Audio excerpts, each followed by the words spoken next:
coronavirus, pour le beer virus, comme l'appellent si bien les Américains. Bon, vous voyez bien, la question a été très, très difficile à analyser. Mais tout d'abord, laissez-moi simplement vous expliquer d'où le coronavirus tire son joli nom. Il ne vient malheureusement pas de cette délicieuse bière si chère à M. Jacques Chirac. Non, le coronavirus n'est donc pas la nouvelle grippe aviaire. Le mot coronavirus vient du latin et signifie virus à couronne. Il tire son nom de son aspect, parce qu'en effet, quand on regarde dans un microscope, on voit la capsule de ce virus ressemblant à des couronnes. Bon, très bien. Il faut d'ailleurs savoir qu'à ce jour, on a déjà connu 7 coronavirus différents, qui d'ailleurs ont tous été éradiqués, avec plus ou moins de temps évidemment. Mais celui qui inquiète le monde aujourd'hui est appelé le Covid-19. Laissez-moi vous le présenter. Co pour corona, vi pour virus, D pour disease, maladie en anglais, et 19 pour 2019, année de son apparition. Alors, ça vous plaît? Mesdames, Messieurs les membres du jury, cher public, mon contradicteur va sûrement essayer de vous convaincre qu'il est nécessaire d'avoir une corona sans son virus. Un corona sans son virus, je ne sais pas. Virus qui a d'ailleurs déjà fait plus de 4300 morts depuis le mois de décembre. Cependant, les faits sont là. Le coronavirus est bien là. Il se propage, il se transforme en une véritable pandémie, alors pourquoi être contre lui? Il faut simplement accepter qu'il est présent, du moins accepter que le coronavirus, le Covid-19 existe. Il faut laisser les chercheurs tenter de trouver une solution pour l'éradiquer. Il n'existe plus aujourd'hui pour la population mondiale de corona sans son virus. Les deux mots vivent ensemble, ils ne peuvent plus se quitter. C'est un peu comme si on mettait Alexandrie sans son Alexandra. Un hachi kachi kachi sans son aïe aïe aïe. Vous suivez pas, hein? Un peu comme si on mettait Eric sans Ramsey, enfin bon bref, vous avez bien compris quoi. Alors pourquoi tenter de trouver une solution en expliquant que le corona peut exister sans son virus? Je pense que le vrai problème, c'est pas celui-là en fait. Comme vous l'avez si bien dit, monsieur Charvet, le problème c'est toute la psychose qu'en est faite par les médias. Si je suis ici devant vous, c'est pour vous prouver qu'on ne peut pas être pour un corona sans son virus, mais qu'on peut être contre une psychose terrible qui en est faite depuis le mois de février. De la peur du virus au virus de la peur, comment ne pas céder à la paranoïa? En effet, les médias n'abordent quasiment plus que ce seul et unique sujet dans tous les sens possibles. On en oublierait presque le réchauffement climatique de notre jolie planète Terre ou encore les 820 milliards de personnes qui sont aujourd'hui sous-alimentées. Alors oui, le coronavirus, évidemment qu'il est contagieux. Mais la peur l'est d'autant plus. Qui, dans cette salle, peut me dire qu'il n'a pas un minimum peur d'attraper ce virus? Je suis en train de tenir un micro, là, mais je sais pas, je suis pas certaine qu'il n'y ait pas un petit problème à l'intérieur. Qui n'a pas eu cette appréhension lorsque son voisin d'à côté a toussé ou a éternué sans mettre sa main devant son coude? Un sondage réalisé par l'IFOP le 28 février dernier, avant donc que le stade 2 de l'épidémie n'ait été déclaré, annonce que 61% des Français sont inquiets. Ils étaient 35 pour la grippe aviaire en 2006 et 55 pour Ebola en 2014. Depuis le 1er mars 2020, les rayons pâtes et conserves des supermarchés se vident. Les villes dont le foyer épidémique est élevé sont mises entièrement en quarantaine. Les marchés boursiers sont en chute libre, bref. Les Français et le monde entier a cédé à la panique. Mais il y a aussi ce décompte totalement anxiogène, mais totalement anxiogène, du nombre de personnes qui sont porteuses du coronavirus et qui décèdent de ce coronavirus. Personnellement, je comprends votre peur. Je la comprends. Et je la conçois entièrement, mais sincèrement. Ne vaut-il pas mieux attendre les consignes du gouvernement avant de faire des réserves chez nous?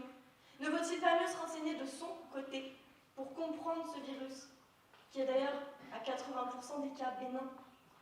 Ne vaut-il pas mieux tenter d'apprivoiser le Covid-19 pour faire attention à lui et éviter de l'attraper?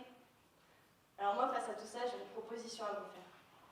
Je vous propose qu'on continue à vivre. Allez donc acheter ces 2 bières Corona pour avoir une mort subite offerte. Allons donc goûter ces délicieux Corona Cake fabriqués en Italie. Allons donc prendre un apérivirus à Milan.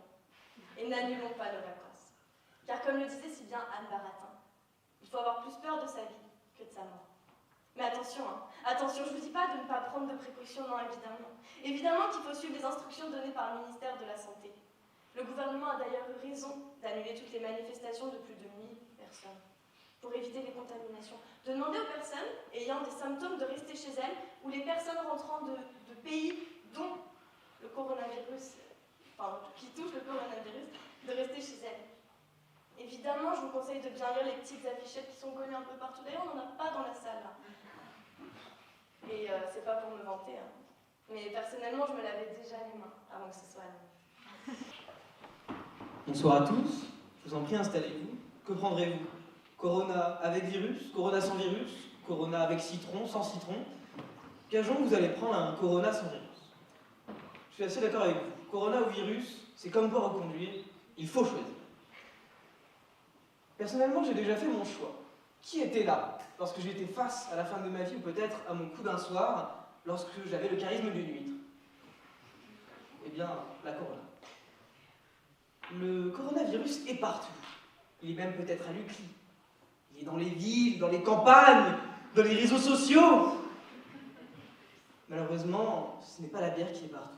J'aurais bien aimé voir la fac catholique de Lyon distribuer à la sortie des amphithéâtres des tournées de Corona. Non, malheureusement non. Sachez par ailleurs que le coronavirus ne supporte pas l'alcool. Certains d'entre vous sont peut-être déjà immunisés avant de venir ici, je vous félicite. Alors, vous me direz, pourquoi refuser? Pourquoi refuser d'accoler ces deux mots? Bien, c'est bien simple, pour une seule raison, la liberté.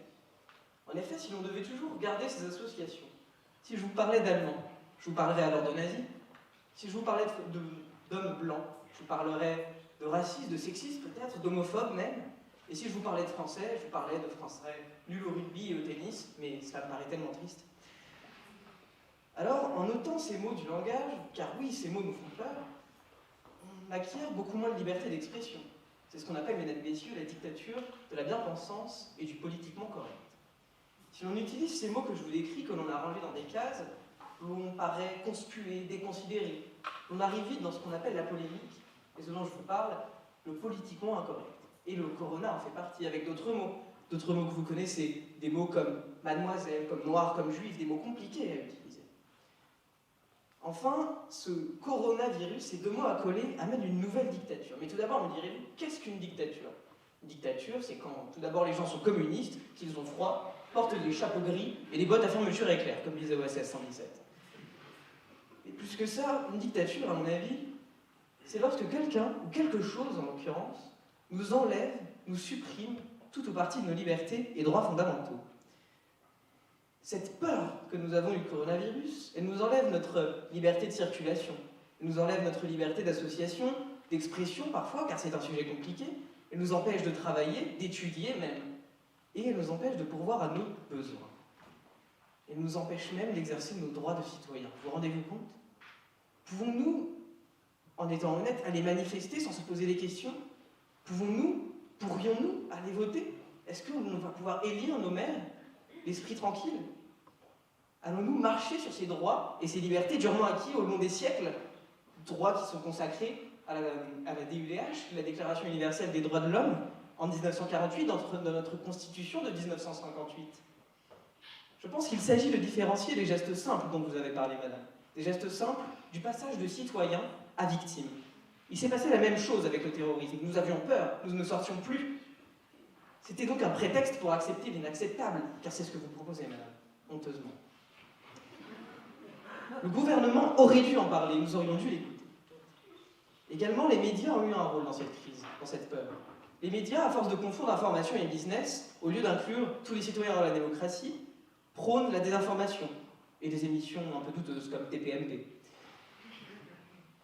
Avec une information en continu que l'on rabâche, où l'on va vite, où l'on fait des erreurs, où l'on survole, où on veut faire toujours plus de clics, toujours plus d'écoutes, toujours plus de vues, où on écoute des experts en tout et n'importe quoi, qui parlent d'article 49.3 au lieu d'article 49 alinéa 3, qui nous parlent d'articles qui stipulent, alors que l'on sait très bien que pour stipuler, c'est comme pour copuler, n'est-ce pas, monsieur Chevret? Il faut être deux ou plus, mais cela ne nous concerne pas.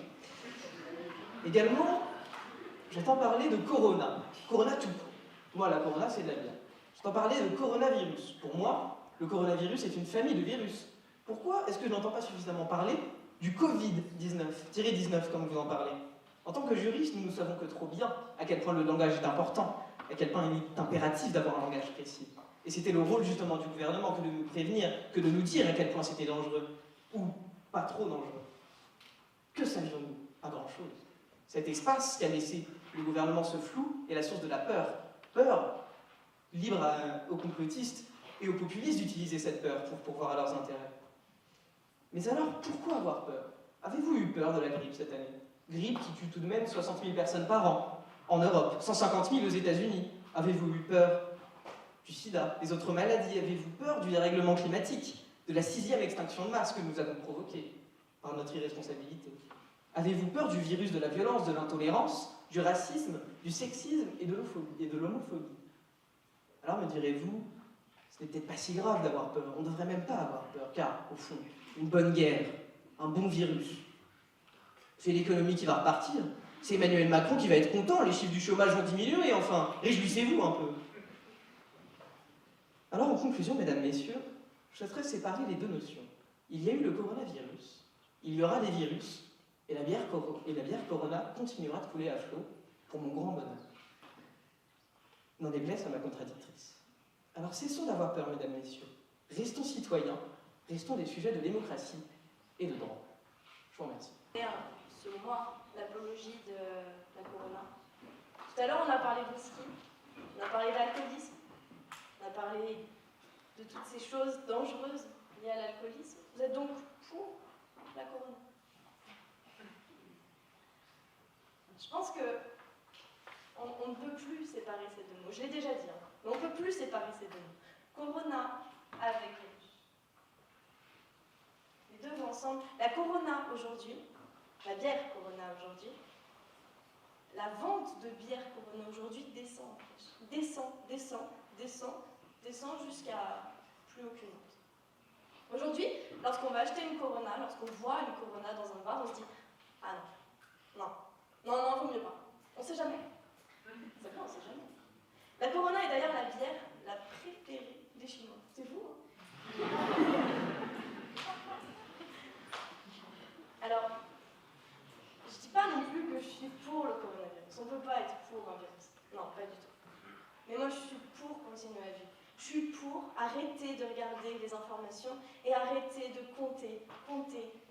Hier soir, j'avais écrit sur ma petite feuille 4084 décès. Ce matin, j'ai écrit sur ma petite feuille 4200 décès.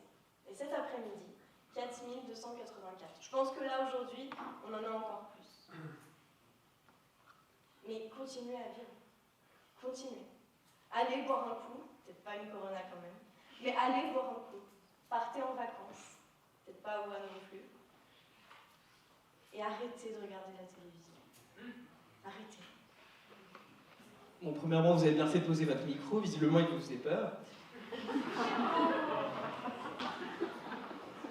Vous m'avez parlé de plusieurs choses, vous m'avez parlé par exemple que les gens avaient peur et allaient acheter des pâtes. Mais qu'ils n'auraient pas dû écouter le gouvernement. Mais si le gouvernement avait parlé, ce qu'il n'a pas fait, pensez-vous qu'il serait allé acheter des pâtes, comme vous dites? Pour continuer, non, je n'associerai pas ces mots. Et je ne conçois pas que vous puissiez soutenir qu'il faille allier ces mots. Parce que dans ces cas-là, vous soutenez qu'il ne faut pas aller voir les Allemands, parce que bon, quand même, ils ont tué des Juifs. Hein. Ensuite, oui, je vais boire de la Corona sans peur. Car je ne pense pas qu'il faille vivre avec la peur. Vivre avec la peur, c'est ne pas affronter la réalité. La peur est une bonne chose. La peur doit nous pousser à se dépasser. Or, effectivement, je ne veux pas avoir le coronavirus. Il craint l'alcool, je vais boire de la Corona, c'est aussi simple que ça. Je vous l'ai déjà dit.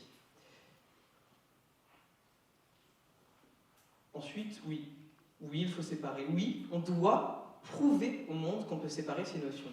Sinon, c'est de la faiblesse d'esprit. C'est montrer qu'on est faible, qu'on ne peut pas résister, qu'on n'est pas assez fort. Que finalement, ça nous fait trop peur et qu'on préfère rester chez nous, rester cloîtrés. C'est peut-être ça que vous voulez, que les gens restent en quarantaine, que les gens ne vivent plus, que les gens soient cloîtrés chez eux. Mais ce n'est pas la vie que j'imagine. Non, j'imagine des gens justement sortir. Et pourquoi pas, oui, boire une bonne Corona,